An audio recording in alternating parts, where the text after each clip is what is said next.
हो, सांग. राजकुमाता जिजाबाई यांची पुण्यतिथी आहे आज तारखेप्रमाणे.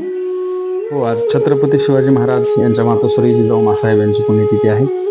यांच्या पुण्यतिथीनिमित्त मी एक असा संदेश किंवा जिजाऊ मासाहेब संदेश देऊ इच्छितात. एक प्रसंग मला चांगला आठवतो. त्यांच्या पोटी इतका सुंदर पुत्र का जन्माला आला? त्याचं उत्तर असं आहे. शिवनेरी किल्ल्यावर ज्यावेळेस शिवनेरी किल्ल्याच्या टोकावरती जिजाऊ मासाहेब बसलेल्या होत्या, त्यावेळेस शहाजीराजे यांनी एक प्रश्न केला होता, डोहाळे लागलेले असताना, तुम्हाला काय खावंसं वाटतंय, काय प्यावंसं वाटतंय? त्यावेळेस त्यांनी त्यांची इच्छा प्रकट केली होती की मला काही खावंसं वाटत नाही, काही प्यावंसं वाटत नाही.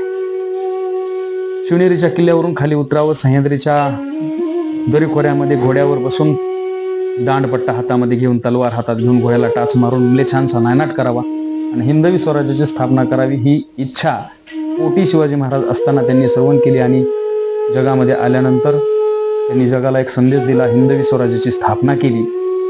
आजकालच्या आपल्या महिलांना डोहाळे लागल्यावर माती खावी वाटते, दगड खावे वाटतात, पण छत्रपती शिवाजी महाराजांच्या मासाहेबांना हो हिंदवी स्वराज्याची स्थापना करावी ही इच्छा झाली होती. किंवा रामायणामध्ये सुद्धा उल्लेख आहे, आणि रे धनुष्य मारीन रावणा, ही कौशल्या मातेला झालेली डोहाळे लागलेली इच्छा झालेली आहे. म्हणून प्रभू रामचंद्रासारखे पुत्र जन्माला आले, म्हणून जिजाऊ मासाहेबाच्या पोटी छत्रपती शिवाजी महाराजांसारखे पुत्र जन्माला आले. म्हणून जगामध्ये चांगला पुत्र जर निर्माण करायचा असेल तर पुत्र गर्भामध्ये असतानाच आईनं संतांच्या गोष्टी, संतांच्या कथा, शूरवीरांच्या कथा श्रवण केल्या पाहिजेत, सुंदर असे वाङ्मय वाचले पाहिजेत, सुंदर शिवाजी महाराजांसारखा पुत्र जन्माला येतो. हेच मी एक संदेश आज देऊ इच्छितो. रामकृष्ण.